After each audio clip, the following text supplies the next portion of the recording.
an enlarged map of one route from Geneva to Le Puy, or two routes actually. There's a third route which runs through Lyon. I don't know much about that. I've seen it on maps, but I never followed through.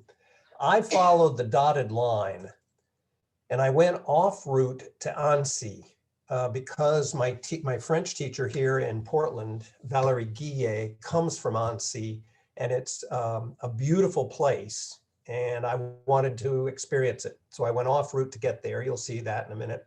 Then I followed the primary red route down to Gilonnet. Also, by the way, if you don't recognize any of the names of any of these towns, don't be surprised. They are very small. Most of them do not have post offices or banks or even cafes. Well, some of these that are named do, but most of them are just hamlets, rural hamlets that gather around a church, or maybe they're even just a cluster of buildings. From Gilonnet, I took a longer route following the dotted line, and you'll see that all the names on that line are saint names. They are religious places, they are monasteries. And although the hills made it harder to hike, I wanted to go along a route that was as spiritual as possible because I was and am a spiritual pilgrim. The shortest route is about 250 kilometers, and I suspect it's the one that goes through Lyon, although I'm not sure. The route I took was pretty much 350 kilometers, and it can be done faster than I did it. It is strenuous. It is constant up and down hills, as you will see, but I was 73 years old at the time I did it, so any person in good health should be able to do it. That's not the primary constraint of taking this route. But here you see from Geneva, the green line is the route that I took, and you'll see there are mountains everywhere. And you're running across mountains, so you can't avoid the mountains to a certain or lesser extent. You'll see the ways in which the trail tries to avoid going over the mountains. Something I will note is that as you follow the trail down to Le Puy, the last black dot is actually a place called Monastier-sur-la-Gazeille. It means Monastier on the Gazeille River. And that is the beginning of the Robert Louis Stevenson Trail. He walked there in the 1878, I believe he walked. And then he wrote this book called Travels with a Donkey in the Cevennes. And the map on the right is the map of his route, which is a north-south route. My route was essentially an east-west route. And Monastier is at the very top of the map of the dotted of his trail. So I will intersect with him, and I'm going to quote from Robert Louis Stevenson because a lot of the things he said about hiking in those Cevennes mountains was what I experienced hiking in the Shambaram hills and on the plateau of the Ardèche. I started in Geneva, and I've loved Geneva since I was a student 50 years ago. Was here for 3 weeks. The magnificent lake, the mountains, the jet d'eau, the jet of water in the harbor. I arrived having left my daughter Allison in Italy. We had hiked the Via Francigena a little bit in Tuscany. Here, the lake is almost dreamlike. This is a view from the train passing around Lake Lemon.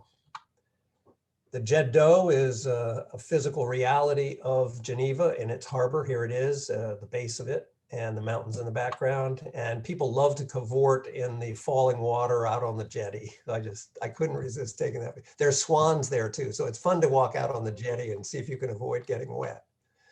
I stayed, the Swiss are known as clockmakers, and I stayed in the hotel of the clockmakers, and they had these little exhibits of historic tools for making watches and clocks. And then I set out and I walked through customs. Oh, well, I'll get to that in a minute. But first I revisited the Reformation wall and this becomes important. I will be talking about Catholics and Protestants on the whole trip that I took because it contains many of the vital spots that have been involved in the war, essentially the war and the antagonism between the Catholics and the Protestants, and between the Nazis and the French, which turned out to hinge on the Protestant people. You'll see why as I go through. This wall is 100 meters long, over 300 feet long, and it has figures of all the major figures of the Reformation, which was centered in Geneva. It was dedicated in 1909, the 400th anniversary of the birth of John Calvin, the primary architect of the Reformation. Here are the four. John Calvin is the second from the left. To his right, at the extreme left, is William Farel, who convinced Calvin to stay in Geneva, which is why Geneva became the hub of the Reformation. To the left of John Calvin is Theodore Beza. He was a disciple of Calvin's, and he succeeded Calvin in Geneva. And at the extreme right, and from our point of view, is John Knox. He visited Geneva to meet with John Calvin to learn his ideology, and he returned to form the Reformation Church of Scotland. So these are the four great people at the center of it. I set out, leaving Geneva the next morning from the Horloge, the Hotel of the Horlogier, and this is Mount Salève, La Salève. It's a huge Sugarloaf mountain that runs from Geneva southwest toward the Rhone River. And I had to cross it to get to Annecy. And instead of hiking up, zigzagging up the cliffs, I took a téléphérique, the cable car that it didn't start right away, and the morning was foggy, and but the fog burned off, and this is the view from inside the car going up the cliffs of the mountain. Just a spectacular way to begin any hike whatsoever. At the top, it turned out some people had arrived before me. They'd driven up on a road, and they were hang gliding, looking at the city of Geneva below them. You know, what a spectacular. I stood for a half an hour just watching them jump off the cliffs. It was so much fun. But I had business. I had to hike. And so I'm hiking along the ridge of the Sugarloaf, and I am looking east at the Mont Blanc Massif. That might be Mont Blanc in the middle. I'm not sure of which mountains are which, but that's the Alps of Haute-Savoie that essentially form the border between France and Switzerland. Just spectacular. Accompanying me were not other hikers, not other pilgrims for sure, but unless you call people who seek out mushrooms pilgrims, it would have been a very dry year. I will talk more about that later on. There was still quite a variety of mushrooms. I know I've taken one mushroom course, and the essence of the course was you don't know enough about mushrooms to avoid killing yourself, so don't eat them. So I can show you a lot of mushrooms, but I didn't even touch them, okay? It was delightful. And the walk through the woods was just an amiable walk because I'm up on a ridge, and then I descended down through the forest on the side of the mountain and out into the countryside north of Annecy. I'm looking at Annecy. It's under the fog because the fog is over the lake and the mountains are in the background. And already the walking in the countryside reminded me of something that Robert Louis Stevenson had written, which was, "It is only a walker like a person from another planet who can rightly enjoy the peace and beauty of the outdoors' great ascetic feast. The sight of the resting country does his spirit good. There is something better than music in the wide, unusual silence, and it disposes him to amiable thoughts, like the sound of a little river or the warmth of sunlight." And surely that was true throughout the trip. There were spectacular, unexpected moments. So I arrived at the gorge of the river Ouse, U-S-S-E-S, and here was this medieval structure built around a standard suspension bridge. And it turns out this is the river gorge. It's 500 feet deep. And in the bottom of it, there are warm baths, the baths of Caille. Caille is the name of the township around there. They've been known since Roman times, and there was a resort there in the 1800s, which prompted the building of that medieval bridge. It's called the Pont de Charles Albert. I'm not sure why it's named that. It was built in 1839. And there's a local souvenir shop there now. I mean, we're so totally 21st century now. You can buy some knickknacks. People also walk down the cliff to get to those warm baths, even today. It is a minor resort. But I was just walking onward through this pleasant resting country toward Annecy, and this is a little village well named Saint Martin Bellevue. And it's certainly a beautiful view. It's a wonderful little, and in typical of the little villages I would go through, there were just houses with a church. Here's Annecy, which is known as the Venice of Savoy because of all the canals that were used to power the fabric mills, which were the basis of the city's growth, one of the bases. The other basis was that in the 1530s, those reformists in Geneva forced out the Catholic prelates, the bishop and the archbishop and so forth, because they took over the city. It was quite a literal war. People were executed for their beliefs, and the Catholic bishops fled to Annecy, and they occupied that big chateau on the right-hand side of this. This is a 16th or 17th century etching of Annecy, and it shows both the chateau and it shows the cathedral in the center of the village. There's actually, even today, a basilica farther up the mountain to the right. But this gives you a sense of the city on the lake with the mountains in the background. And that's still the situation today. There's the chateau that the bishops occupied starting in the 1530s. And some of the other historic buildings. It's a lovely city. The canals are still in existence. The Palais d'Île, which is one of the buildings along the canals, which made the fabrics, is still in existence. You can rent a rowboat, or you can go out on a power boat out on the lake, which I did. And it was a little bit of rain, shall we say, but it led to fantastic views. This is the Chateau Vieux, or the Chateau d'Oin, privately owned now. You can't actually visit it, but in any case, the best, I've seen some close-up views, but the best view is from the lake, especially in tempestuous surroundings like this. I mean, it was just spectacular to be out there. And you know, there were very few people on the boat because it was raining and it was in October, it was cold, but it was wonderful to be out there.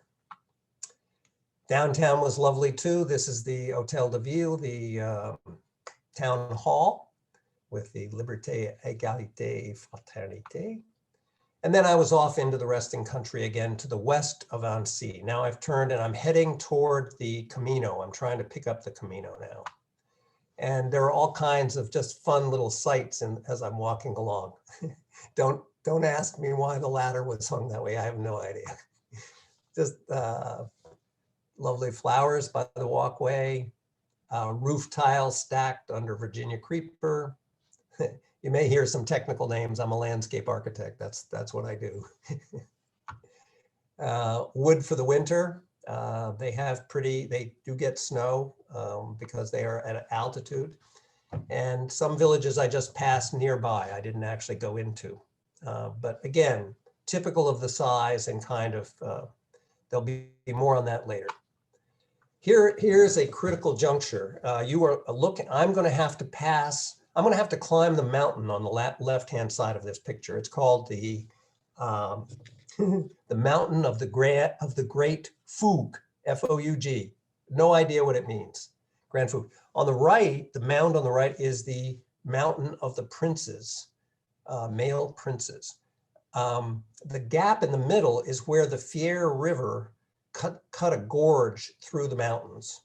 And they are called the Gorges because to my left, the river is running to my left, going toward there. And it has cut gorges which into the limestone of the area.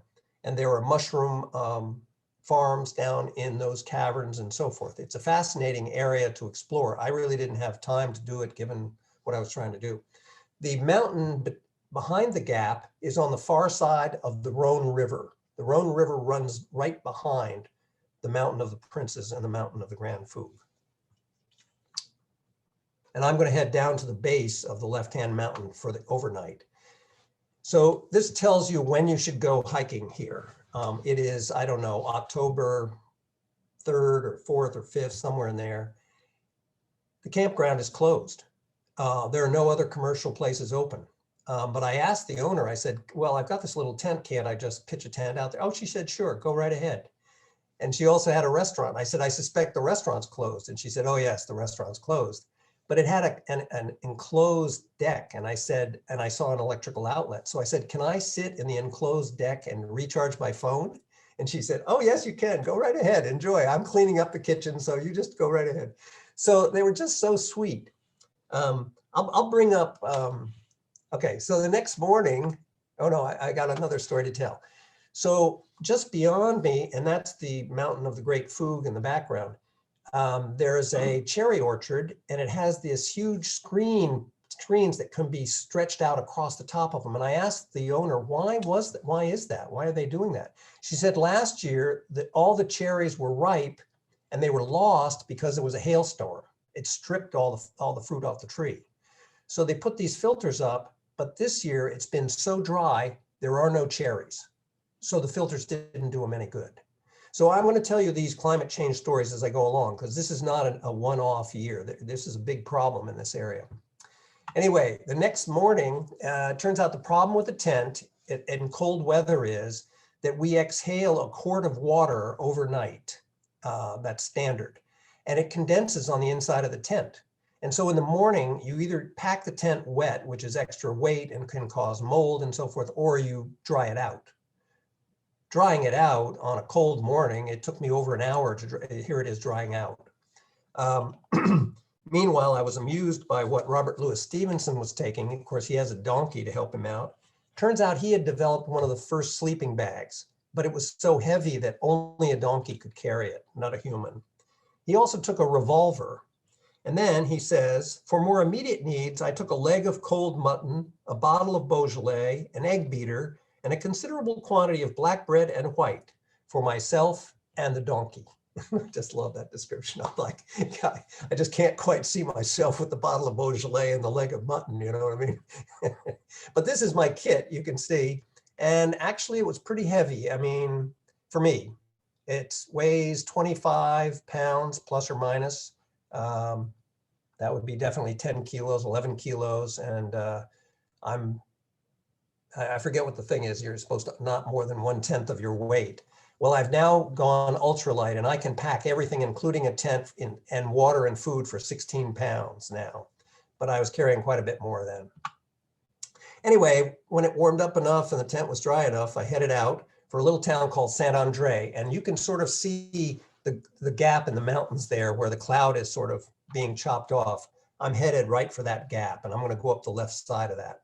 But I'm so late in the morning that I'm following 3 women pushing baby strollers into the town of Saint-André.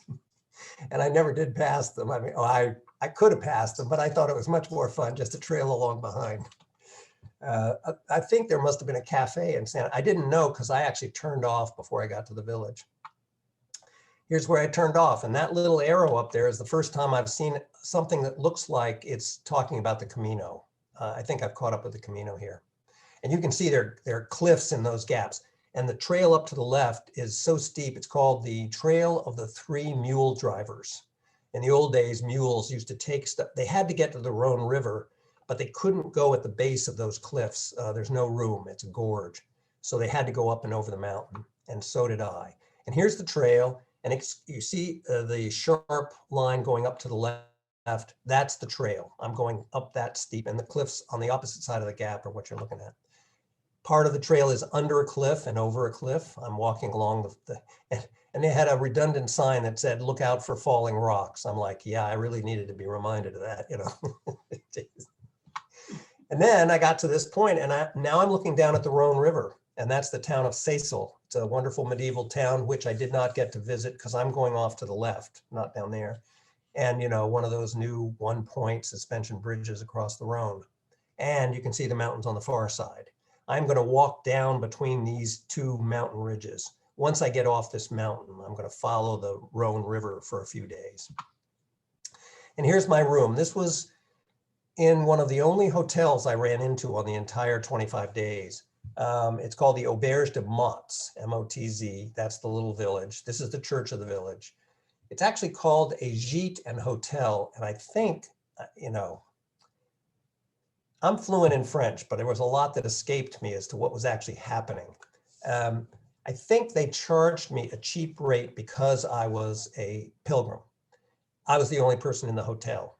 You know, the hotel prices are printed on the back of the door. They didn't charge me that amount. They charged me, you know, I don't know what, 20 euros or something, $25.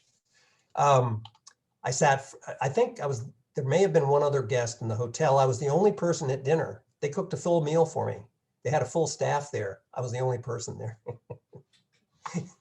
Anyway, next morning, I'm down in the Rhone Valley. That's actually a canal along the edge of the Rhone over there. And then the Rhone is down below. You can't see it. And the vineyards have begun. It's beautiful autumn weather. And there are odd things along the route. So I come to this little, what looks like a greenhouse or a factory of some sort. And I forget the woman's name, but she shows me around. They're making spirulina, the algae for, you know, vegan foods and things like that. And it's just, they stir it up, they grow it, and then they dry it out and then make it into something like spaghetti. I don't think it's served. I think it's just an additive, a condiment for food. It's called the Green Star Farm, L'Étoile Verte, La Ferme de l'Étoile Verte. And they call it the spirulina of Savoy. I don't know much more than that. I'm showing my ignorance here, but it was fascinating, you know, to walk around and they showed me this thing they were doing. The next fascinating thing is walking along the edge of the road. And you see this a lot in Spain too. These are man-made planted poplar forests. They are flood control measures. They do it in two ways. One is these trees grow very fast. They take up the water out of the soil. So they dry the soil out along the embankments, which minimizes erosion. And then when the floods do come and the waters rush through this area, they slow the water down. And that minimizes erosion on the banks too. This poplar forest I saw in local documentation is the largest poplar forest in Europe. And it runs for several kilometers along the edge of the Rhone River in this area. And at the end of those ridge mountains, I ran into a nexus in a little resort village called Chanaz.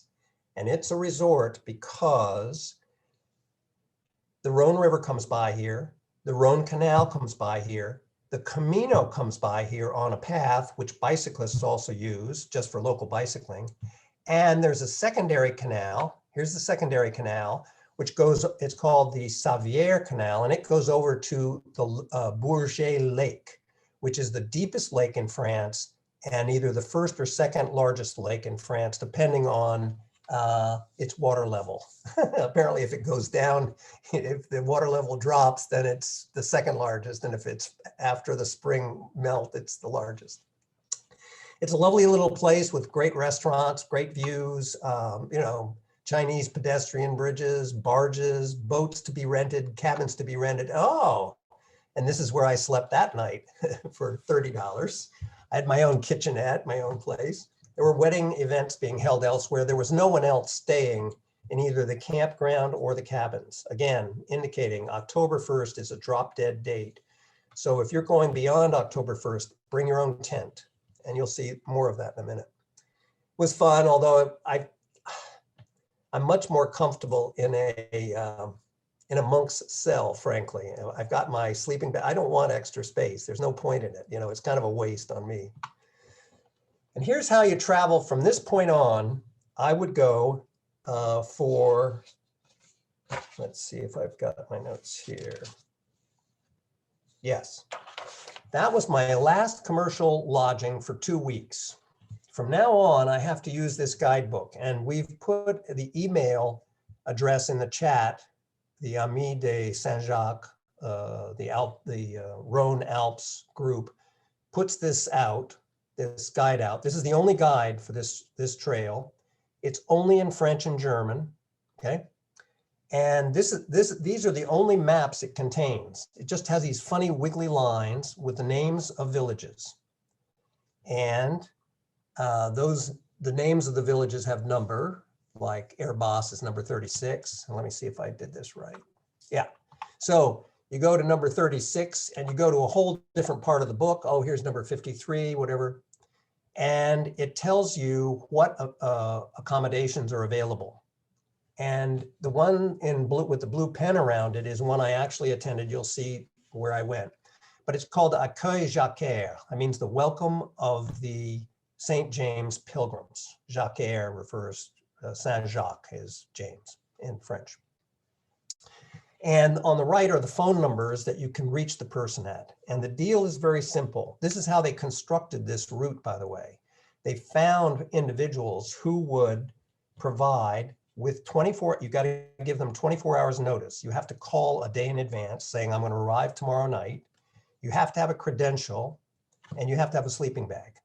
And if you do, they promise you, if they don't have guests, if they're not sick, if they're not on vacation, they will give you an evening meal, an overnight accommodation, and breakfast.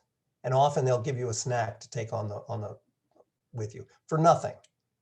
You can give them a donation sometimes. Sometimes they won't take a donation. They're doing this for nothing, okay? But I'm saying to myself, you mean to tell me that for 2 weeks, I'm gonna have to have cell connection, I'm gonna have to reach somebody, you know, who's home, who doesn't have guests, who's not sick, who's not on vacation, who's not sick and tired of pilgrims, you know, and I'm dependent on that? Oh, I didn't think this was going to work very well. And by the way, the tent was very cold the night I had there. So I was like, oh, I didn't bring a heavy enough sleeping bag. Anyway, so I started. I said, okay, we'll see how well this works. The very first night I stayed in a little town called Yenne, Y-E-N-N-E. And I wish I'd taken a picture of my host. His name was Alan Grout, G-R-O-U-L-T. And it turns out that he was one of the founders of this trail. A pastor came to him 25 years earlier, back in the 1990s, and said, hey, I think we ought to create a route from Geneva to Le Puy. Will you help me? We need to drive out. We need to plot it on a map where good trails exist. And then we need to find people along that trail or nearby who will take pilgrims in because there are no commercial places. And that's what they did. And that's what that little yellow book is. That's the result of their work and the work of the people since then. So pretty terrific that I stayed with the guy who actually formed the route that I was walking on. And he was thrilled too. You know, he had never met an American on the route before. So he thought, wow, this is cool. And most people on the route say that they get at most in season 1 person per day. But it's worth walking this route. This is an example. I'm up above the vineyards. The Rhone is behind me somewhere. That mountain is called the Mountains of the Teeth of the Cat. And that village down at the bottom of it has cheese called the cheese of the Mountain of the Tooth of the Cat. Okay. And down at the bottom of the vineyard in the foreground are 2 guys in red jackets. They are hunting. They're hunting wild boar. There are wild boar through the woods I'm about to walk through. And there's a little white Jeep down there. They are in the Jeep. They have dogs with GPS collars on them.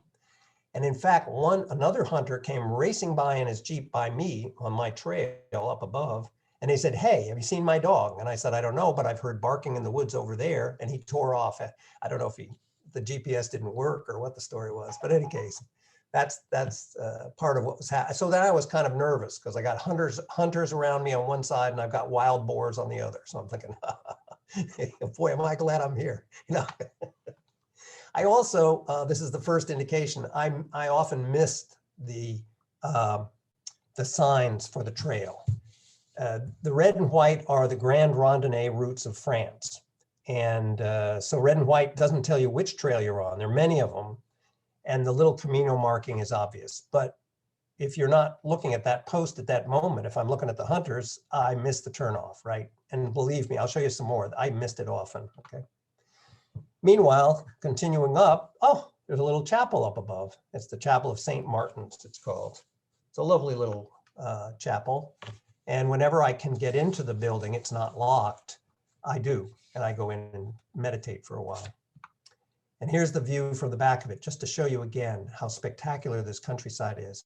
But you do need to be careful, not only wild boars and hunters. Here's more of the view from that area.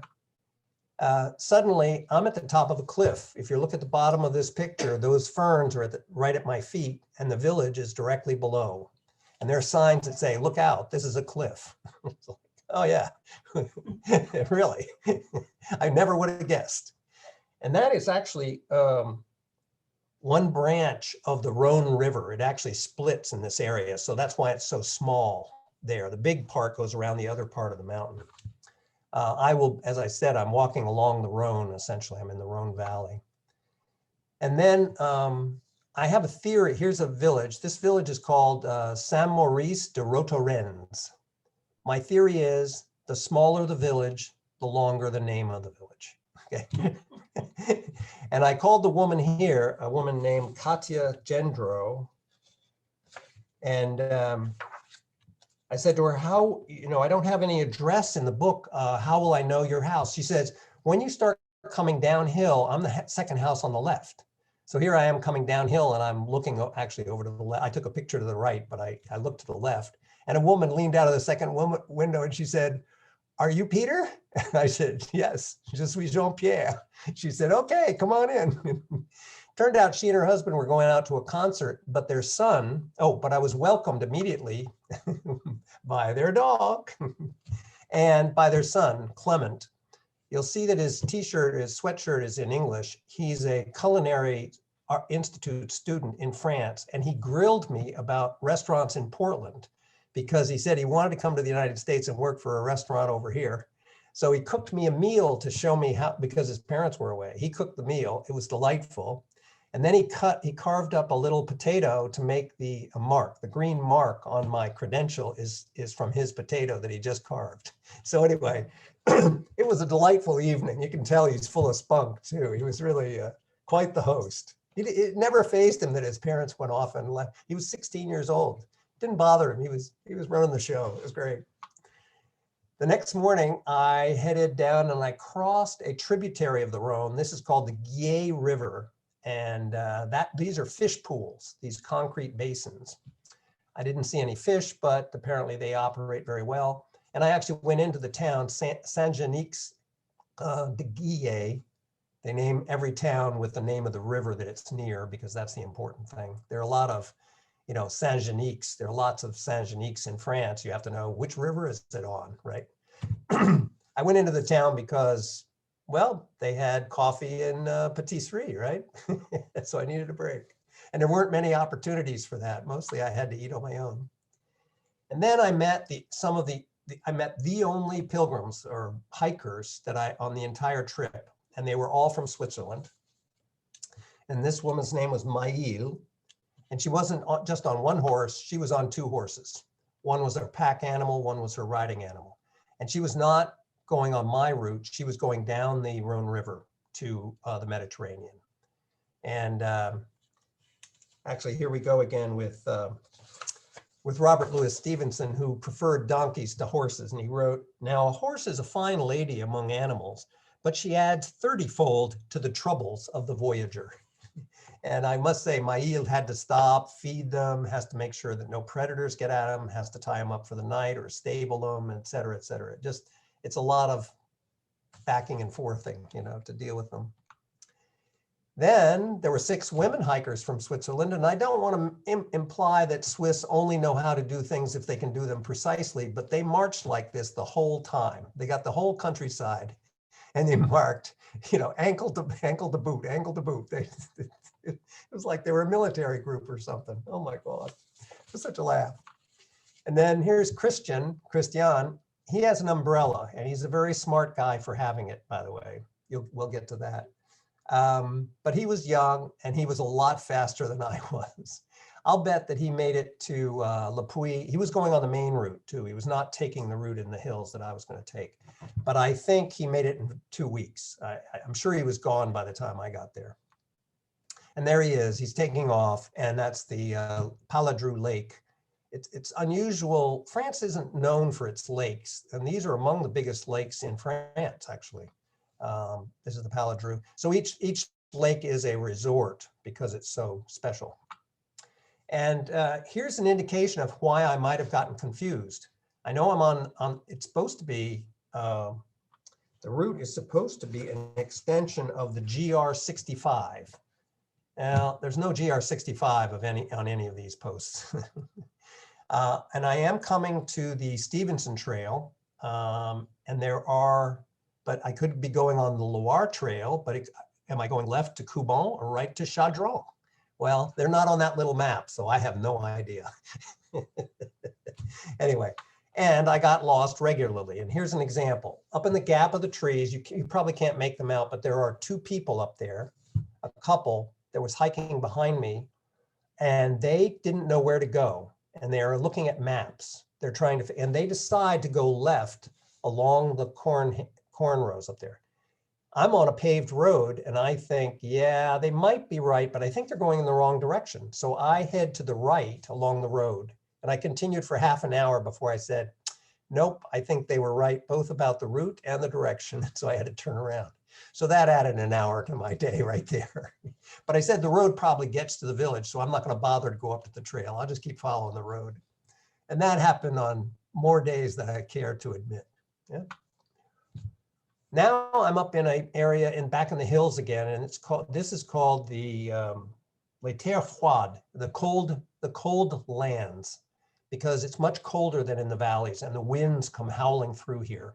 And so you'll see everything's very clean. There's nothing lying around or standing out in the open because it would get blown over. And I have to interview people here about where are the apartments of the town hall. And it turns out there are apartments in the town hall, and they tell me which is the town hall. And I go there and I meet Natalie and Henri Brousset. And as happened on most nights, chatting over dinner, chatting before dinner, I would learn the background of these people. And so Henri there was a civil servant for many years. And then he formed a company that filled a niche created by the laws of France. And he had his own business and he was making a lot of money and he lived in a big house. And suddenly the French changed the law and took the bottom right out of his business. He lost everything. So now he's in a subsidized apartment in a town hall, and all his stuff is in a garage down underneath the building.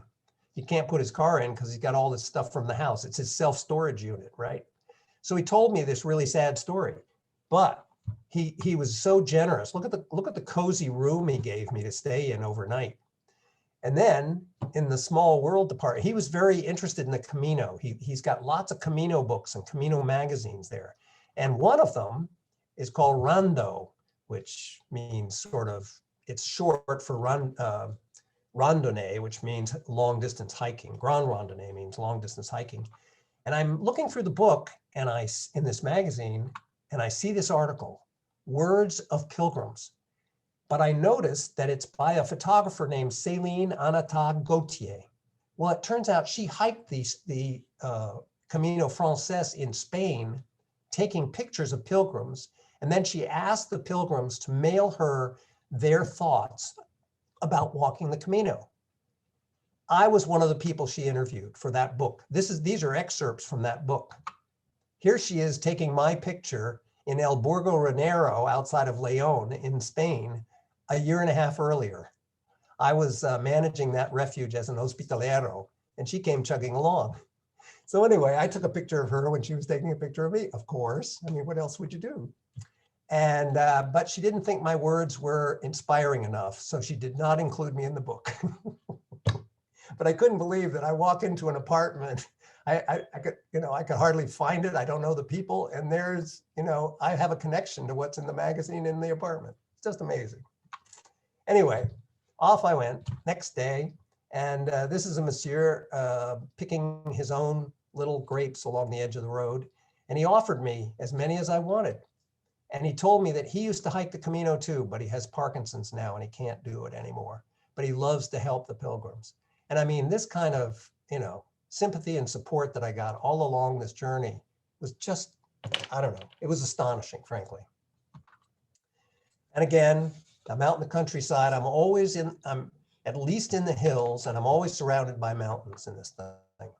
And then Marie Tosi picked me up. And again, I'll tell you a little more about that. But the gist of it is sometimes the place is so isolated or so off the trail that the person says, stand near the greenhouse at the crossroads, and I will pick you up at 5 o'clock.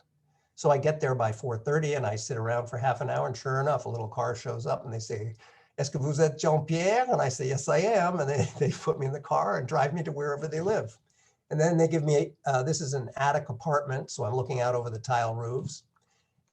And a lot of these people are very, well, some of them even use the word hippie. They're very earth-based. Here, here are the prayer flags, the hand-carved mantelpiece, the macrame lampshade, and so forth.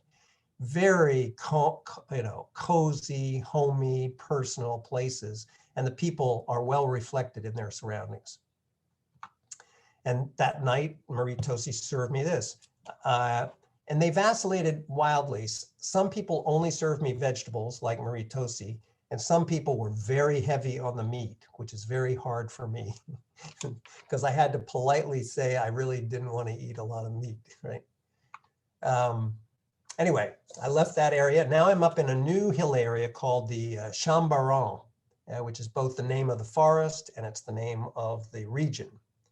And it's also cold and wet. And this is their church, which is famous because it's built out of local materials. Those bricks were made out of local clay, and the rocks in between are rolled. They came out of riverbanks and fields, and the peasants collected them all to make this church in the 1800s. And the polychrome surrounds to the windows and the doors is typical of the neo-Romanesque architecture of this region. It's called Isère. It's the Department of Isère, I-S-E-R-E. And it's very typical also that in these small villages, the church is imposing, even though there's almost no village around it.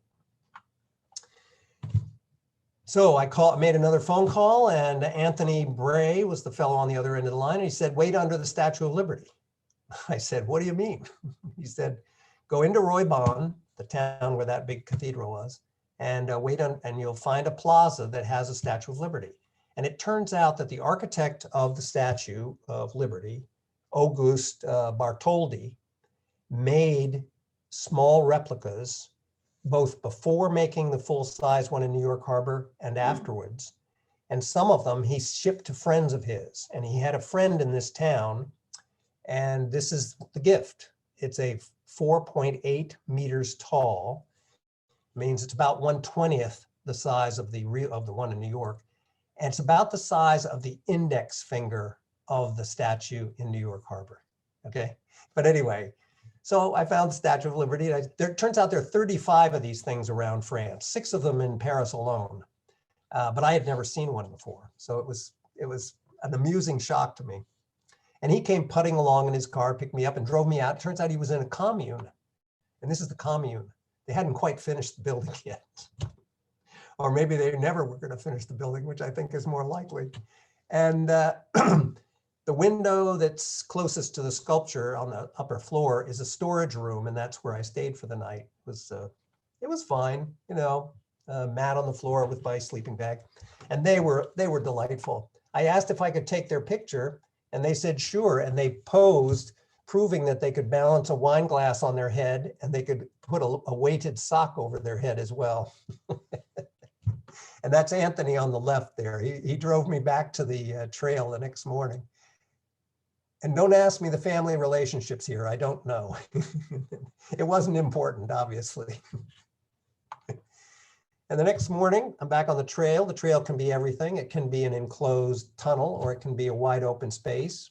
In this case, I'm surrounded by native chestnut trees and a lot of water. It had rained recently, and it was going to rain again. And this is clay, and it was sometimes quite a mess. And now I'm into the hills that have the saint towns named for saints. And I see the first one here. That is the Abbey of Shambaram. So it's the Abbey of this hillside region. Of this hillside region. It's a huge monastery, actually. And it used to belong to the Trappists. But in 1901, 1901, the France, the Chamber of Deputies passed the Law of Associations, and effectively they disbanded monasteries. You can think of Henry VIII. They didn't destroy the monasteries. They took them over as state property, and then only the associations that they authorized could live in them, but they didn't authorize many associations. So the Trappists were essentially suppressed. Later, the law was revised, so now Cistercians have reoccupied the abbey. And you can actually stay in this abbey if you call 24 hours in advance. It was early in the morning for me, so I wasn't going to bother. But it was a wonderfully quiet, isolated place. And the woman sitting in that bench had come from a local village and hiked ahead of me into this place just to sit quietly outside. I actually went in and sat in the church, which is directly ahead of me. I don't know. It's just one of the most meditative places I've been in a long time, actually.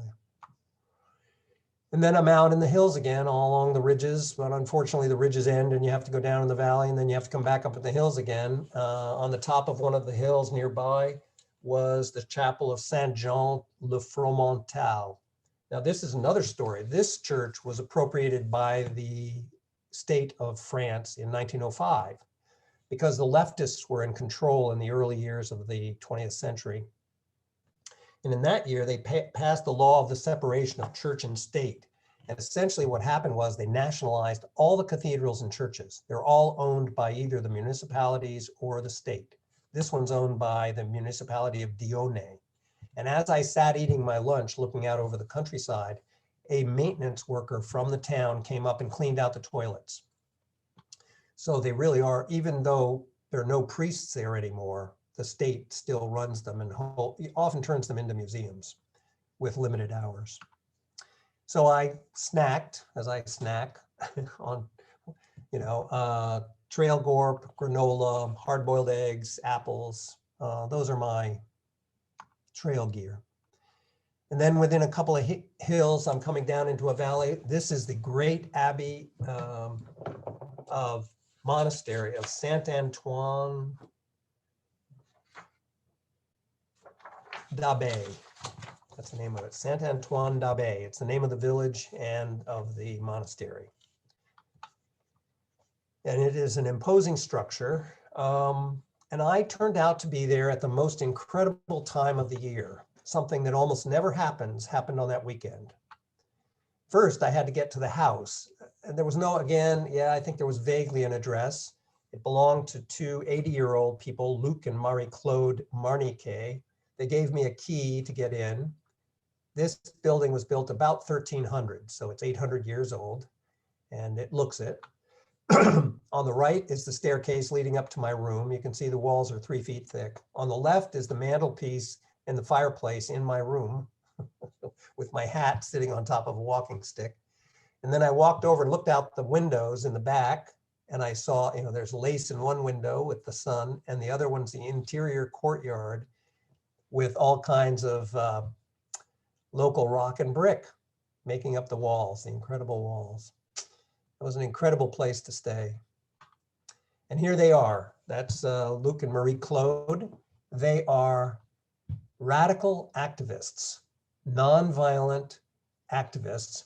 They follow the teachings of Lanza del Vasto. He founded a group called the ARC. You can look it up. It's in various countries around the world. That community has taken over the Abbey because the Catholics ran out of priests in the 1980s to run it, and the ARC came in, and these two people are members of that community, even though they live outside the Abbey itself. They have gone and protested nuclear plants. They have destroyed cornfields with genetically modified corn. They are real radicals. They are the Barragans that I ran into on the trail. And here they are looking at, they're doing renovation work on the Abbey. So they're pointing to some of the replacement pieces. And I read one of the books of Lanza del Vasto. He was a disciple of Gandhi and from Italy. And he started helping the homeless after World War II.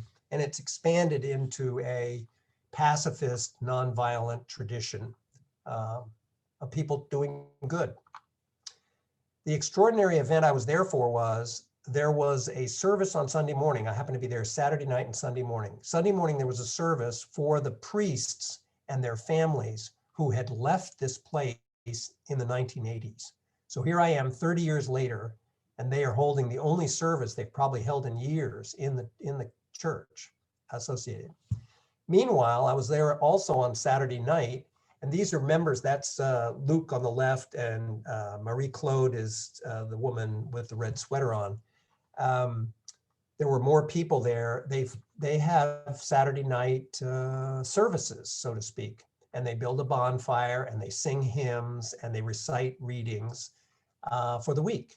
And I happened to be there for that. And for me, they sang a hymn in English. I just couldn't. I mean, it was just sweetness and delight. Then they gave me a tour of their kitchen gardens and the kitchen inside and all the stuff. It was just delightful. And then when evening came, it was spectacular. I presume this is because the French state thinks it's a beautiful place and they light it up and you can walk around with these.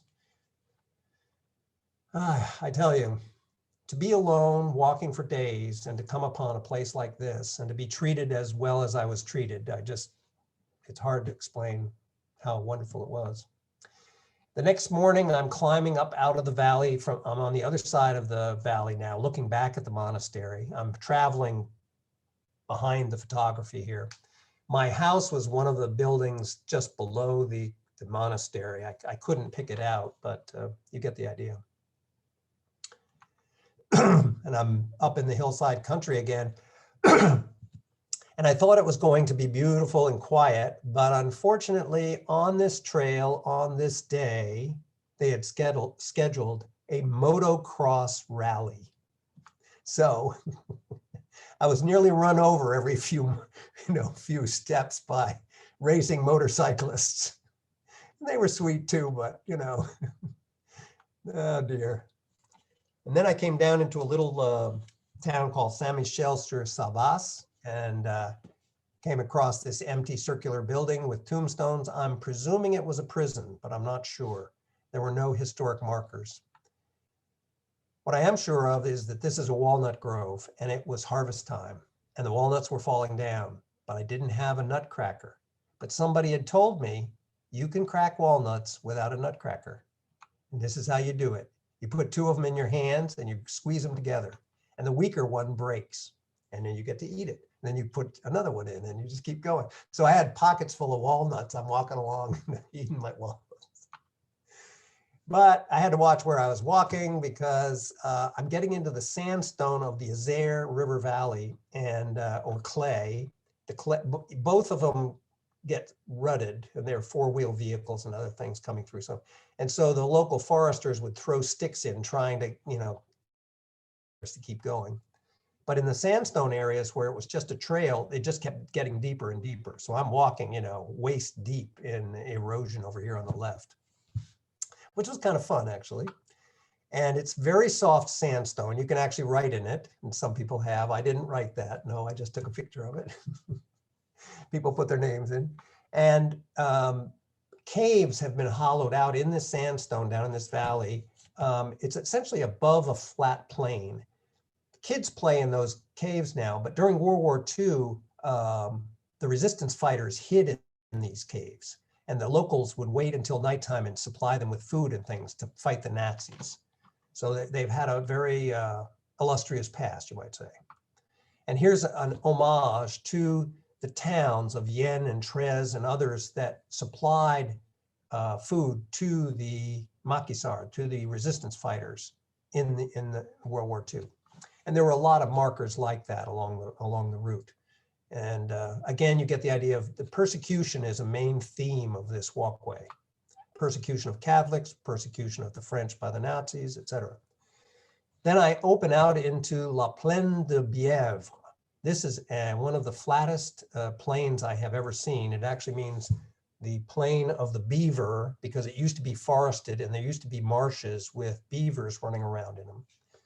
Now it has all been turned into commercial farming, except that it's so flat, they use it for the Grenoble airport. And that's why there are contrails all across the sky. And I'm staying at a house out on this plain in the middle of the farm fields. The owners are not farmers. They are Louis, Marie, and Cecile Lucas. Louis Marie is a male name. And they fed me very farm style. Watch this. So this is my meal. And if you'll notice, the rooster's head is in the food in the upper left. You can see the coxcomb on top of it. So I was in a farm, all right. And they argued about whether the farms, and the French are very intellectual, and they were arguing whether the French farms were more efficient than the American farms or vice versa. And the husband was saying that the American farms were by far more efficient, and the wife said, no, they're so subsidized that they really aren't efficient at all. The French are. It was great. Anyway, and again, they were lovely to me. I said to them, I saw the nearby town I knew had a cafe in it, and I wanted to go to the cafe. And I said, is there a way I can get there? And they said, well, you could borrow our bicycle. I said, oh, that's great. So I borrowed, but I said, that'll take me a while to get in and out. I need to head down into the hills tomorrow. And they said, oh, we'll drive you down to where you need to start in the morning. So I got to spend the day in town, at the bank, at the post office, at the cafe. And sure enough, oops. And it turns out that Saint Andre, La Côte Saint Andre is the birthplace of Berlioz. And you should never go here in August because they have the Berlioz Festival in the village and it's totally crammed. Yeah? So April to September, but not August. Don't go in August. And, I'm in the town. I'm going to have the treats, right? This is what I came for. And I'm a sucker for sugar, I'll just tell you. And a coffee with a little froth on top. Yep. But what am I reading? What is in the newspaper? It says, why is it so hot? And it's talking about climate change. It's talking about the drought that is going on in this area. And it says, is there a link with climate warming? And the answer is yes, there is. And I'm going to talk more about that, but I stayed for the next night with Michael Riotard, and he told me the stories I'm about to tell you. He also made films, and he showed films of chateau and things that he had made. He and his wife showed me, and he was a woodcutter, and he showed me his shop, and all these stories that because I'm staying with private families every night, right? So it turns out water everywhere, but not a drop to farm. These are giant water towers that are out on this plain to provide some irrigation, but not enough. They're mostly for residential use, actually. So here you have this absolutely flat plain. It's agricultural start to finish. And until now, it's been a home of many orchards. Unfortunately, this is an example. This is the neighbor of Mr. Riotard. He's chainsawing down 500 cherry trees and 200 apricot trees because he's aging. You can see he's got a white beard and white hair. He can't sell it. Nobody will buy it. The last 4 years, he's had no harvest because it's been so dry. There are no cherries. There are no apricots. Nobody will buy. So he's cutting them down. It's going to be sold for house lots. Or if somebody wants to pull all the stumps, they can make it into farmland. But it cannot be orchard anymore. And this is proof. Here's another cherry orchard, and this should be harvest season. They hardly can keep their leaves on, let alone form fruit. So it's just being decimated despite the fact that the Rhone Canal and the Rhone River are right nearby. They're within a half a mile of those other shots I took. This is the river.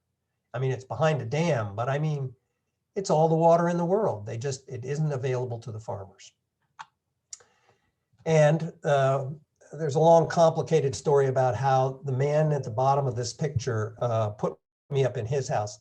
The funny story is he didn't answer his phone and he didn't answer an email. So I called one of the only commercial places in town. And the woman said, yes, I can take you, except Michael Duclos usually takes people. I said, yeah, but he hasn't answered me, so I'm coming to your place. So I show up at 3 o'clock in the afternoon and she says, get in the car. And I said, why? She said, I'm taking you over to Michael's house.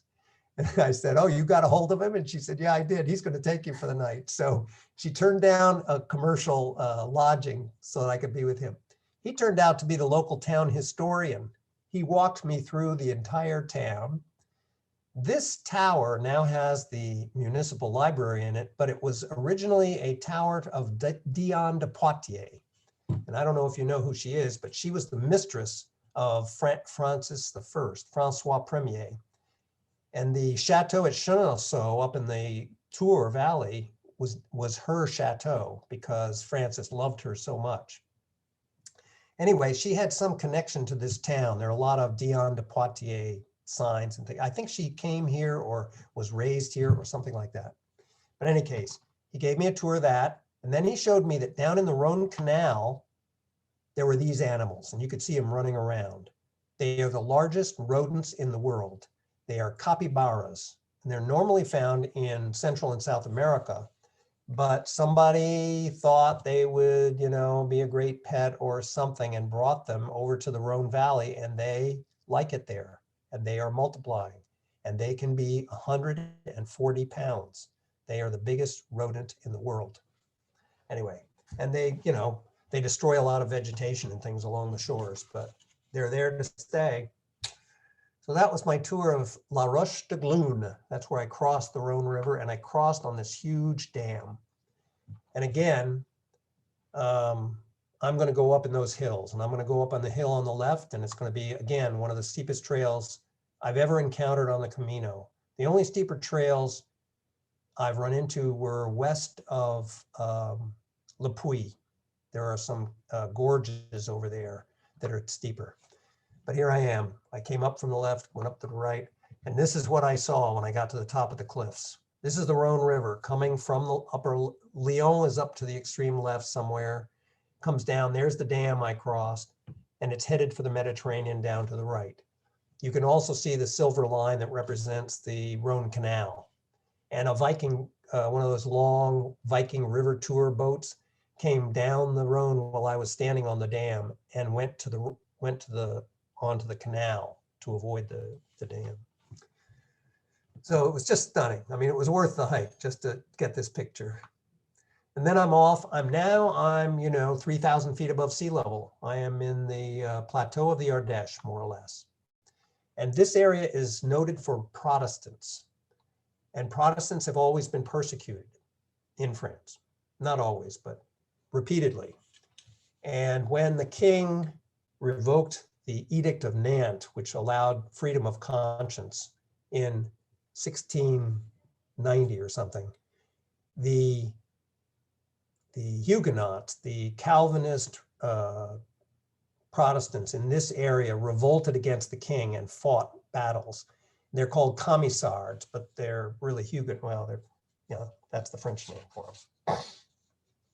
And they were killed. They were outnumbered and killed, and they would not get freedom of conscience again until the French Revolution in 1789. But it's important because that's part of the World War II history of this region too, which I'll get to in a minute, but very tough territory. You can see rolling rocks underfoot typified the trails of this area. And it's all high, and it's all made of rocks, and not all of it. This is a sandy path through a pine woods, which I just love the photographs, so I put it in. But this is unusual. More usual is either that there are hills, again, steep hills going up and down, or that there's a high exposed plain. This is my next place to stay. The man here is Alain Dussert, and he calls himself a hippie. This is the bishop's garden behind the church in town, and they're converting it to communal gardens. So he said, meet me there and I'll drive you up to my house. His house was up in the hills. He was a goat cheese maker, but and this is the view from my room upstairs in his house. The real trick is, he showed me pictures from the 1970s when he first came up here with a bunch of other hippies. And here they are. That's him on the left with the cat. And they washed au naturel on the right. And he said, and they started raising goats. But when it became a business, most of the hippies left. They didn't want to do the work every day. So he inherited this farm because it was an abandoned farm. And they'd helped fix it up, but he still lives there because he claimed it. right? Sort of squatter's rights. And he made a living by making goat cheese for many years. And now he's retired and he's married to an artist woman, and it's really lovely. When I left there, I came through a town called Chalençon. It's all rocks. I'm climbing straight up. You can see the walls at the top. I had to climb up through those walls to high. Everything's rock, rock, rock, rock, rock. Even when there's a dip, they made a wall across the dip, and the trail is on top of the stone wall. Just anything you want, it's like if you have a hammer, everything's a nail, well, if you've got rocks, you can make everything out of rock. And then I was out on the exposed plain of the Ardèche, and this is from 3,000 to 4,500. At its highest points, it was a plain as high as Mount Monadnock, so you kind of get it. And the weather, it was autumn, but it turned nasty. Now I'm eating on the trail. I'm eating meat sometimes. Yes, I am. I'm eating à la française here. The baguette, the saucisson d'Arles, and fromage, local fromage. And it's up and down. I've just crossed that bridge, and now I'm going up a trail so steep that I can look almost vertically down at it. And I come to a wonderful place to stay, Combe Claire. Her name is Claire. It's called Combe Claire. Combe means valley. They're up a valley. He's Richard. The house is new because it burned down 2 years earlier. And this is one of the places where on the back of my door, it said 65 euros a night. And I came downstairs and said, I'll give you 65 euros in the morning. And they said, no. For you, it's 15, I think they said. They had this dual rate system for pilgrims. Wonderful food, homemade marmalade, gave me hard-boiled eggs and fruit for the trip, for walking the next day. Just wonderful people and wonderful, countryside. And then I came to one of the larger towns on the route, Saint-Agrève. It's a winter sports capital. And if it looks threatening here, wait till you see. I was put up in an abandoned house. It had not been lived in for 5 years. The woman had to turn on the furnace. It's hard to get into because the key didn't work. I forget, it was spooky, actually. She came in the morning and brought some breakfast stuff, but the kitchen wasn't working. There was nothing that was working, really.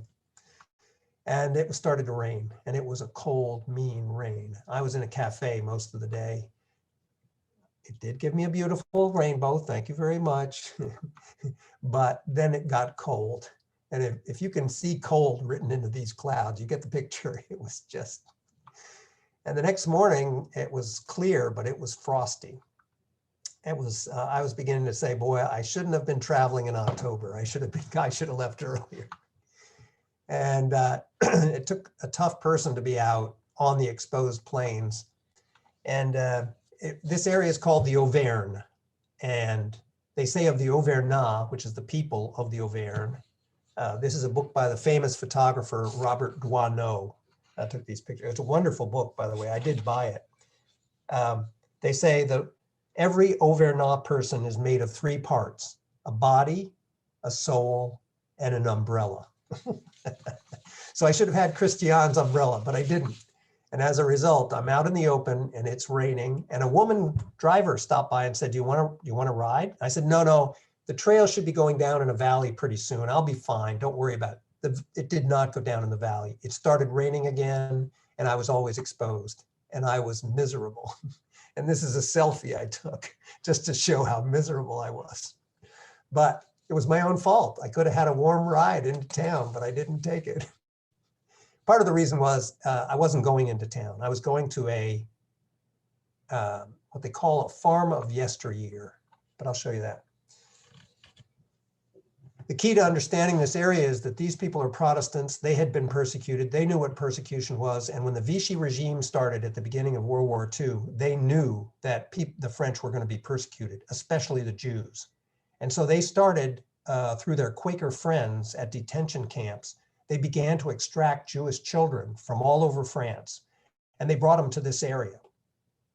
And and you can see if the Germans would drive a car up with some military people in it, the farmers would start calling one another and say, hey, the Germans are coming, the Germans are coming. And the kids would run into the woods or hide in the barn or whatever. The Germans never found the kids. 5,000 Jewish children were saved in this area by staying in the area, being given false Christian passports, by being led at nighttime into Switzerland against the wish of the Swiss. Everybody gathered together to protect the Jews in this area. So although today politically it's very conservative and a lot of progressives don't like this area because of its conservatism, they are people who believe, they stand by their beliefs. And a book about it is called A Good Place to Hide by Peter Grosz. It's a wonderful accounting of how this happened and who the people were and so forth. It's a delightful read. And it's especially in contrast to the fact that it looks like such a desolate area. You know, you'd say, why would I want to be here?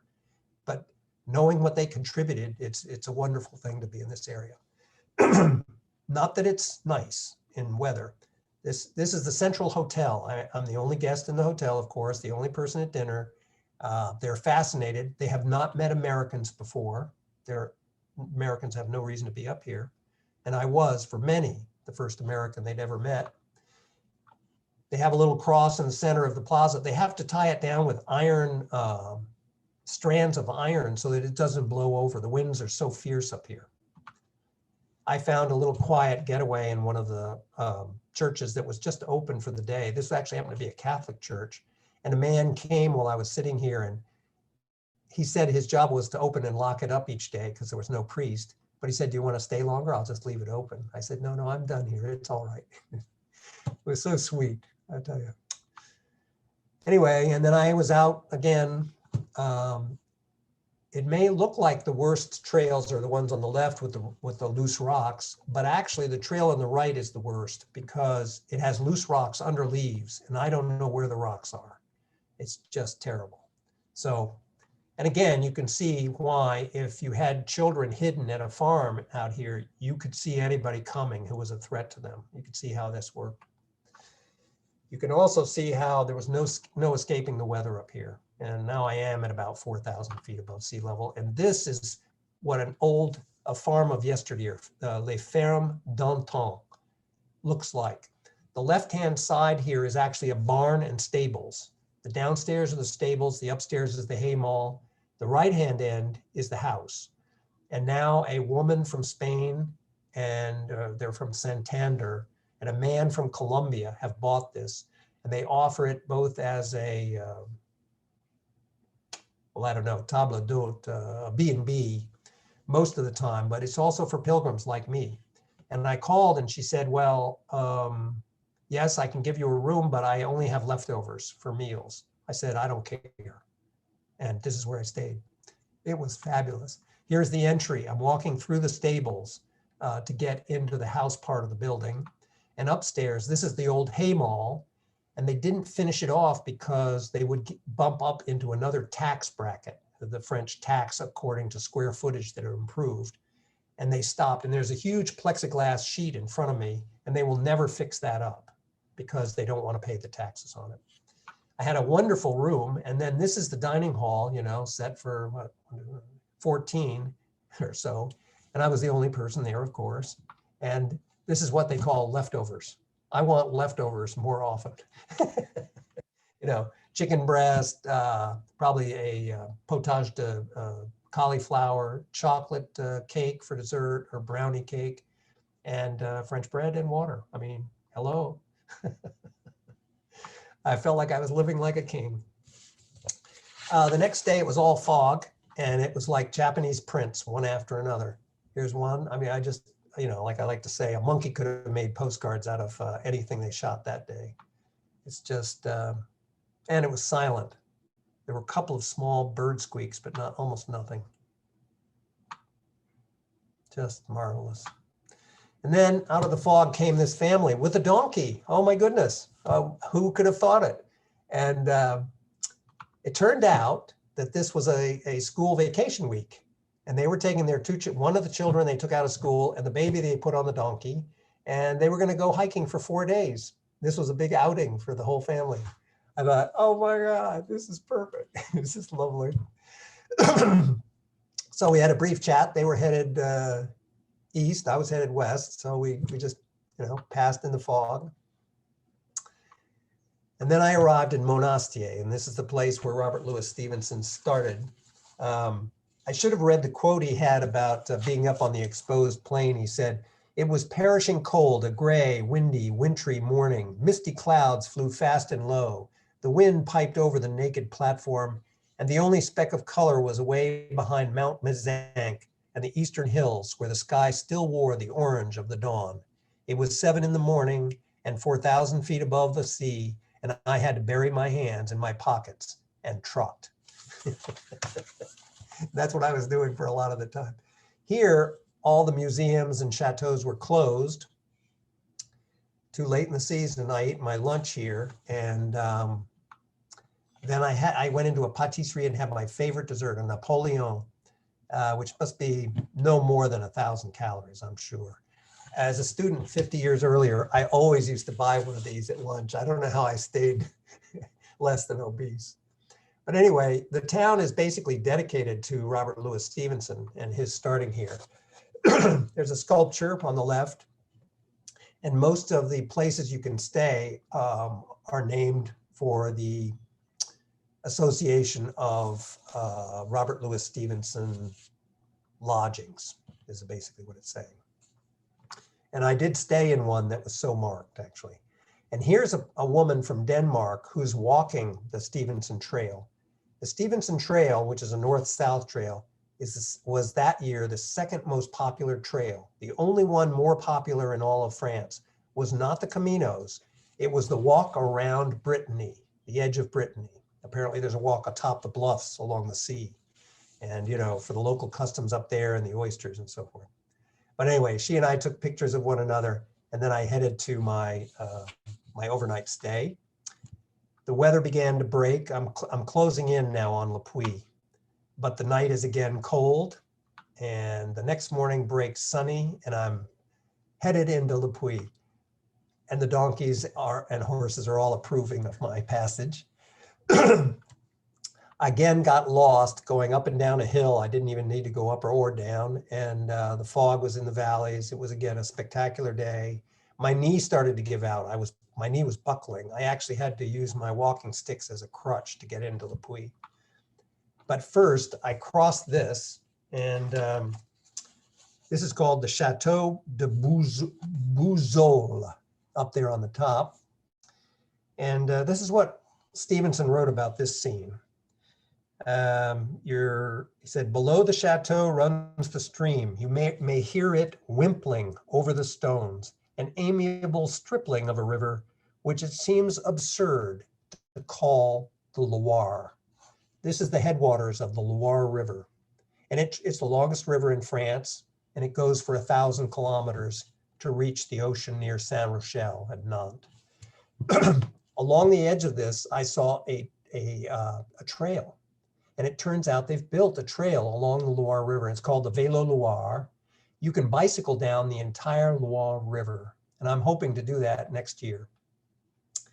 You know, it probably would take about 2 weeks. And as I say, it's all downhill. You have to get a train to take your bike up here, and you're going all the way downhill to the ocean. So it's like, what's not to like, right?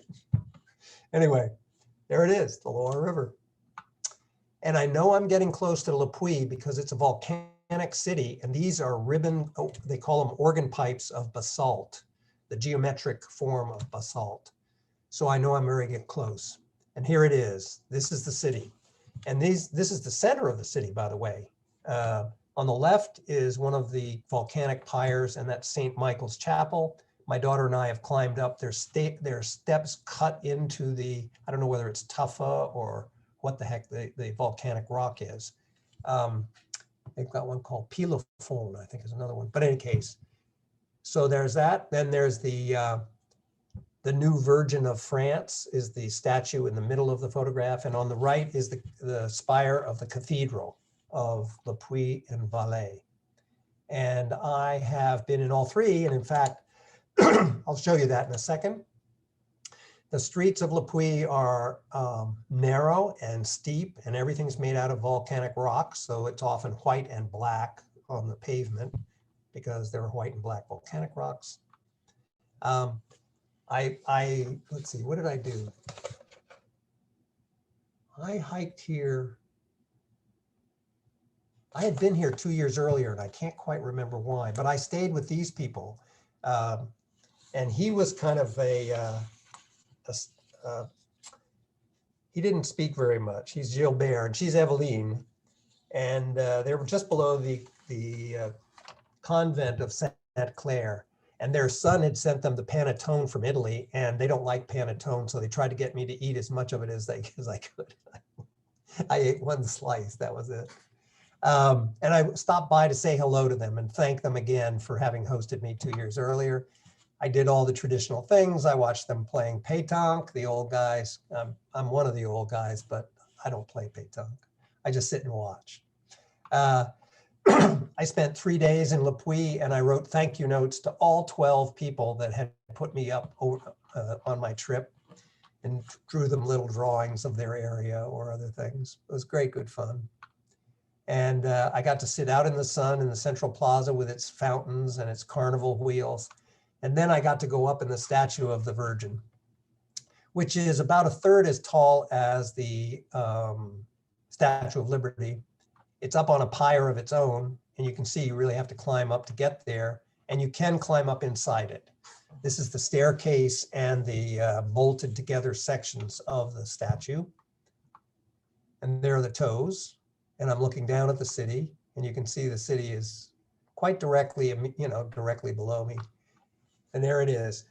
I don't know if you can actually see the, I've got controls up at the top of my screen, but I actually came over the, over the hills in the far side of this picture and down into the city and spent my time under that Ferris wheel for a lot. And then I went into the cathedral, and the cathedral is lit up at night, and you can see the statue above it on at the very left of the photograph.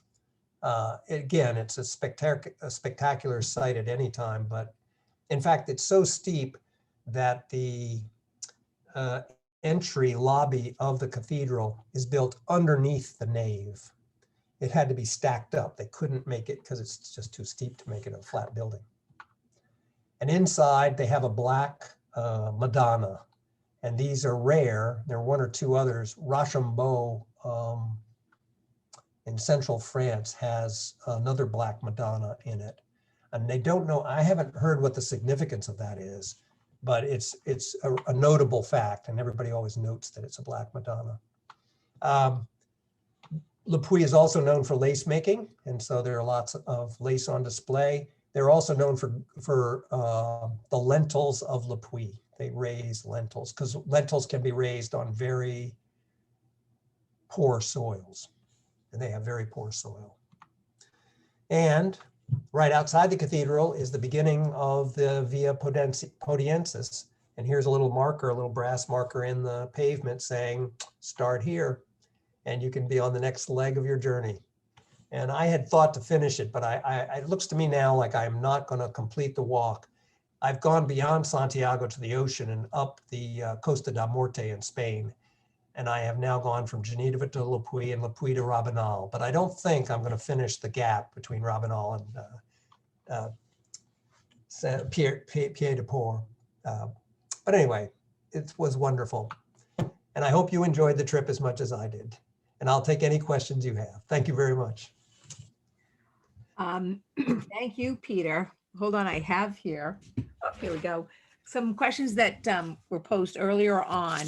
And I'm assuming, I think this was Mel, I think you asked, what GR designation was it out leaving Geneva? I know it's GR 65 for most of the way, but out of Geneva, what were you following?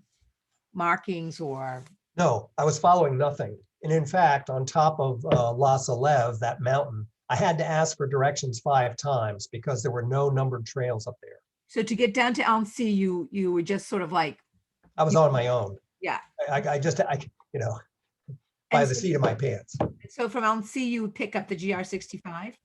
No, I didn't pick it up until I got to that gap in the mountains. Gotcha. Yeah. The Grand Fougue and the Prince Mountain. And the other question, what year did you walk? 2017. 17. October, yeah. So 3.5 years ago. Okay, and then I'll let anybody else because the route markings, you showed some of the route markings. Someone asked about the route markings, and maybe they mean, was it the red and white plus some of the Compostelle blue and yellows? Yes, yes, exactly. Although often it was just the red and white with a number. And this guidebook, the little yellow guidebook, or the green one, there are 2 or 3 of these little guidebooks, but they will tell you the GR number you're supposed to be following. And sometimes it was 420, sometimes it was 70, sometimes it was 65. So it's a mission.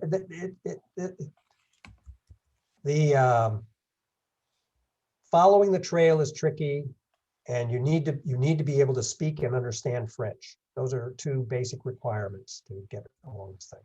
Yeah. Okay, so if anybody has questions for Peter, just kindly unmute your microphone and shoot, fire away.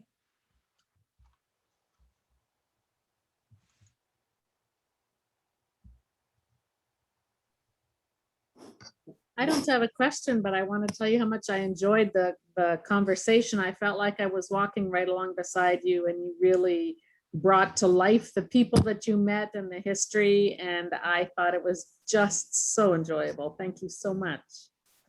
Thank you very much. Yeah. Well, as you can tell, I really, I delighted in engaging with the people. Actually, the backstory is that I lived in Paris and studied in Paris in 63, 64, and 65 as a political science student, largely. And in political science, we knew that this area of this Massif Central was a very different region of France, both culturally and politically and socially too. And and even now, Marie Le Pen, that presidential candidate, comes from this area. And she is pretty much despised, she's considered, well, I don't know all the words, but bigoted and all the rest of it. But her father was the candidate for president when I was in school in the 60s. So I knew that this was a culturally stable area, and I didn't understand the culture. And I really wanted to meet the people of this area to say, hey, how do you go about your life? What do you value, et cetera. And although it's changing somewhat, they're beginning to build some highways into the area. Basically, you can only get in and out by train or, well, cars on back roads or walking. So this was my opportunity to find out about what the area was like. And I loved it. I adored being out there. Peter, could I ask you to stop your share screen? So if somebody has a question, maybe you can actually see them. Stop share, sure. Up top. There we go. Ah. Hey, wow. Bill McLaughlin wanted to know, why do you think you won't finish the trek across France? Well, because I met pretty much my physical, I know I don't look it exactly, but I'm now 76 years old. I met my physical limits west of Le Puy in the Gorges for Conques and those areas. And then I was told that once you get out, and I went to Moissac to see what that was like. And from Moissac southwest, it's pretty flat. But people told me that there were long roads a lot, and it's quite boring actually. And I thought, okay,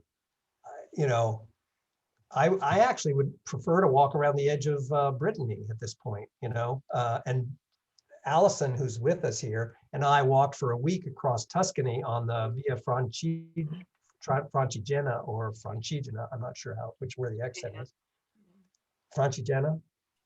I've always heard Francigena, but Francigena, okay. And we had a wonderful time there. So I don't know. And with the pandemic, there are just question marks about what how much more hiking I'll do, what will be the time frame, and so forth. I don't know. Hello, How Peter. many days did it take you from Geneva to Le Puy? I think I was actually hiking 22 days. I think the 25 includes the 3 days that I sat in Le Puy, but I heard young people that I talked to who did not go down through the hills that I went through, who went on the main red line that's there, said they could do it in 2 weeks. yeah, that's what I heard. So yeah, and I think you probably could. Robert, go ahead. Hello, Peter. My wife, Carol, and I want to thank you for a wonderful presentation today. Thank you so much. You're very Say, welcome. we are from Portland, Oregon. Is that the Portland you're from? No, I'm from the real Portland. Oh, darn. Okay. No. And then I always hasten to say the real Portland is in England. Oh, there you go. Yeah. But Well, the guy who named your town flipped a coin. You were going to be either the new Portland or the new Boston, and you ended up being the new Portland. Yeah. well, now you're making me be specific. I'm not really from Portland, Oregon. I'm from the big city of Banks, Oregon, which is 2,000 people is all. Oh, okay. But we Oregon pilgrims, we thank you so much. We've done the main Camino twice, and I'm now 76, she's 77. We're trying to do the Portuguese next year, but thank you again. Well, very welcome. My pleasure. I'm glad you were here. Peter, Lily Blitzer wants to know, if one doesn't speak French, does that mean it's not a route to take? I would say it's not, well, the option is if you go in warm weather and you're willing to be in a tent every night and you don't have to call people up, sure, go, but if you're looking for an indoor dwelling to stay on any of these routes, you need to speak French. Yeah, or well, German might get you a certain distance, but I don't think so. This is old French countryside. That's what it is. And they have not had much exposure to outside cultures. So. And what about if your host from the night before rang for you ahead of you? What do you think that might be helpful for people that don't have much French? Yeah, I'm sure you could finagle more than I've thought about. If you've had a host who spoke English and you could plot where you're going to go for the next couple of nights, you might could ask them to call ahead and see if that would work. Little Google Translate, or that might. Yeah. Like- But the phone, but the business on the phone, so unless you can, Yeah. it's hard. Even knowing French, I mean, sometimes they would start talking at the dinner table, and then to be going so fast and slang and jokes and everything. I couldn't keep up. Yeah. Anybody else? Oh, go ahead, Susan. I just wanted to say the area that you were traveling in, Peter, the Massif Central, you were talking about the people and also World War II. There's a wonderful, wonderful book called A Woman of No Importance about an agent who worked in that area, an American woman with a handicap. It's a fabulous story. I won't say more, but it talks a lot about the area. And A woman of what? Say it again, Susan. Type it a in. woman of no importance. Highly ironic assessment of her. World War II, fabulous, page turner, and it's all true. Okay. Thank A you. woman of no importance. There are other books besides A Good Place to Hide about the 5,000 children that were saved in that area.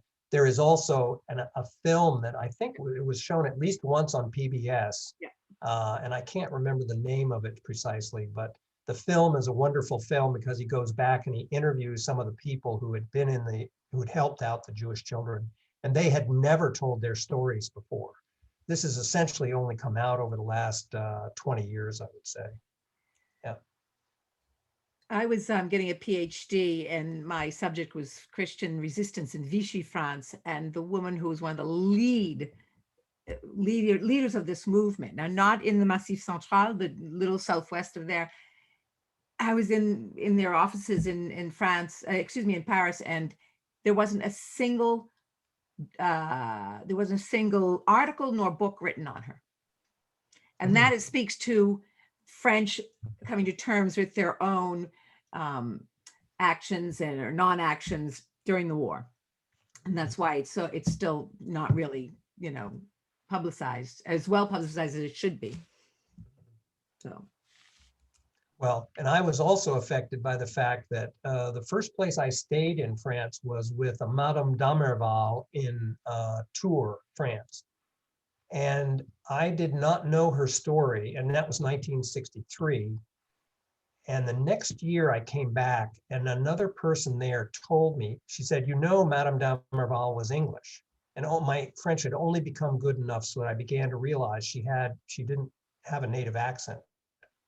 She said, and the other student who was very good, British student, master's candidate in French, she said, Madame d'Amerval's husband was in the resistance and he got killed.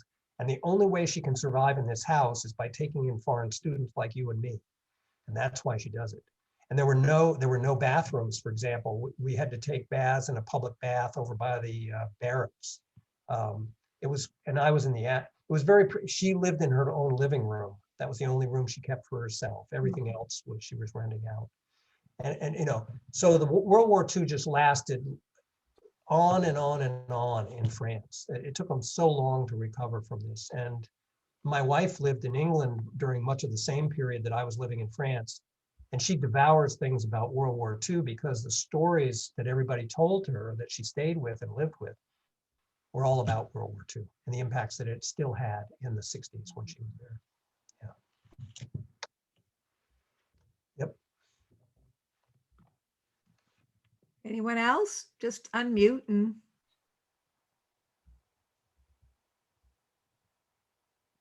Absolutely fabulous talk, Peter. Thank you so much. Really enjoyed it. You're very welcome. I'm Little delighted. I a have to little say, envious. I'm delighted both my daughters, Catherine and Allison, were able to be here, and my friends that I'm going to have lunch with tomorrow, Jay Kilbourne and Wendy Berg. And so you have been a delightful audience too, I will say. Thank you so much for inviting us, Peter. Really fantastic. Oh, that's great. And I'm a little bit curious if you have the time to discuss it, or we can defer it. It seems your anecdotal descriptions of the culture made it sound so still connected and close and strong, and yet your anecdotal stories about the economy gave me some concern, partly because of your mention of climate change, and also just because these towns seem to be so small. And I was thinking about COVID and about other, global winds that are blowing every which direction. And how do they survive economically? Is, I guess, both now and for whatever prognosis you have. It's curious. I don't think that people like you and I have the proper mental framework to understand how they survive. Okay. I think they've lived in the same houses that in fact, I know for a fact that in a lot of cases, they live in the same houses their grandfathers lived in. So they don't have a mortgage. They can raise their own food, even if we think it's marginal. They can raise enough broccoli and cabbages and turnips and potatoes and stuff to feed themselves and to sell. And they have very established relationships. Now, something like climate change is definitely putting a much bigger twist on this. But I think also their relative isolation. I'll bet you the COVID rates out there are very low, just because they're so isolated, really. Unless there were lots of people escaping Paris and Lyon and not, it could also revitalize those villages. That's what's happening in a lot. It could, but I'll bet you that people are not traveling to the Ardèche or to the Auvergne. They are mostly too harsh. They're in the inland from the Riviera. The Riviera is too expensive, but they're in the Vaucluse. They're in the those areas just north of the Mediterranean, which are much milder and very mild. And they might, in fact, be buying the house lots that were where the cherry orchard was. That they might be doing. Yeah. I have a question. Yes. Have they thought about irrigation to help them to plant the cherry trees? It seems like a shame that the river is half a mile away. Why can't they do something about it? Well, somebody would have to pay for the pumps and all the infrastructure that would be built there. And I don't know. I mean, they have state planning there. I mean, I'll give a different example. in Italy, Catherine and I visited the Cinque Terre just after the floods had destroyed one of the towns. And we stayed in that town. I'm forgetting the name of it now. And the walls had fallen down. One of the reasons the floods were so terrible was the terraces had collapsed. Yeah. And I know how to rebuild stone walls. And so I volunteered. I called, there were 3 people overseeing a restoration effort. And I called them and said, I can spare a week to come and do masonry work. Well, they were all in favor of it. And then they called back and said, well, it turns out the Italian government wants to have a full overview plan. And it took like 1.5 years or 2 years before they came up with the plan, that which walls would be rebuilt, how they would be rebuilt, who would farm on top of the walls, et cetera, et cetera, et cetera. So doing something in Europe is not the way we do it in the United States, where, you know, you get a couple of entrepreneurs together and they bring a steam shovel out and start digging. That's not how it goes on. You go through Brussels. Yeah, it goes through Brussels. That's another thing it does. Yeah, but we don't have the mental frameworks. I mean, often we think I can give a London example. So I remember we were staying in a little B&B by the Victoria Station, and the fence was black, and all the other fences were black in the whole neighborhood. And I said to the owner, well, he wasn't the owner, first of all. He had a leasehold. He was not the owner. That was the first clue. It's not like America. And the second one, I said, why is the fence black? And he said, Prince Albert. I said, Prince Albert? You mean like the husband of Queen Victoria? Yeah, he died. Yeah, I know, he died in 1840. And he said, yes. But all those city blocks are owned by some country, a landlord who loves the Queen, and they will always be black. He actually painted his fence red or white or something, and the tenant, the agent came by and said, no, if you don't paint it black again, you will lose your leasehold. So we underlying what looks like a normal, we understand a city, we know how, no, we don't. And we don't understand how these things work. That's the deal. I can tell you one other funny story, which is I actually have an Italian social security number. And the reason is because I tried to get a camera repaired in Italy while I stayed there for 3 months. And they said they would only repair it if I had an Italian codice fiscale, if I had a definitive name and number in the Italian governmental system. If I didn't have such a thing, they thought I might skip on payments. So I had to go and apply for that. I almost had, in order to get subscribed to a little portable Wi-Fi, I had to get permanent residence in Italy. And I went to see how complicated and troublesome that would be. And finally I said, I can't do that. That would cause too much trouble.